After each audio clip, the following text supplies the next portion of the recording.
We got a little project going on here. We're going to replace this toilet paper holder. The reason why we're going to replace that is these arms are really rusty and they're really bad. So we're going to go ahead and replace those. It shouldn't take us very long. It should be kind of an easy little project, right? I hope you said right, but the first thing we got to do is figure out how to take these off. You see, there's no exposed screws anywhere. Nothing up here. If you look closely, down at the bottom, you can't really see that, but there's a little hole there, and there's a screw in there that you got to loosen up. Now, here I go again with my small little screwdriver. You've got to get one of these, I'm telling you.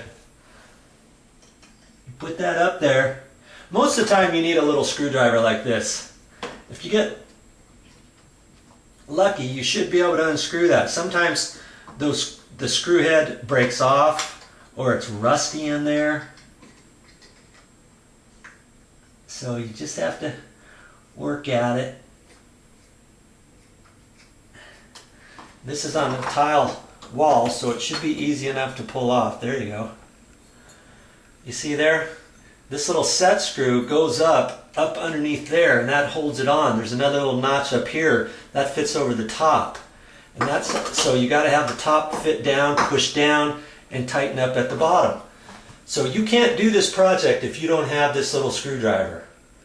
Now sometimes these could be an Allen wrench. I've seen that before too, but generally it's just a little screw like that. Okay? So I'm going to let you unscrew that next one. Okay, good job. All right, now the good thing with this is I'm gonna be able to reuse those as long as I can get the same style, just like this, so I can fit right back over there. And I believe I've come up with something for that. But before I do that, what I'm going to do is I've noticed this one's a little crooked. So I'm just going to loosen it up, swivel it over a little, take a look at it. That looks a little better.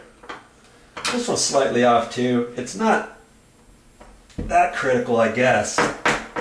There. Okay. You just want to look at that and make sure it's not overly crooked, or else you're not going to be able to reuse it.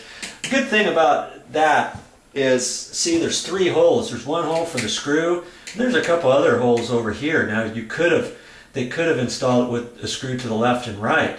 I kind of like it with just one in the middle, because then you can kind of, you know, once you get it on the wall, you can kind of swivel it into place, just in case if these holes were offset ever so slightly. Plus, if you're going into sheetrock, you have the chance of, you've got a plastic anchor here and a plastic anchor here. Those are pretty close together. Or if you were drilling into this tile, you'd have 2 tile holes here, and with more of a chance to crack this tile. Even where they did it, they had to hold their breath and hope that when they drilled these holes, they didn't crack this tile. So they did a good job. So a couple different ways to install those little brackets there. I did want to point out to you too, I noticed on this tile, it's ever so slightly cracked. There's a crack, a vertical crack right down here where they put that in. So that just goes to show you, you've got to be careful when you're putting something like this into tile. You got to be really careful when you're drilling your holes.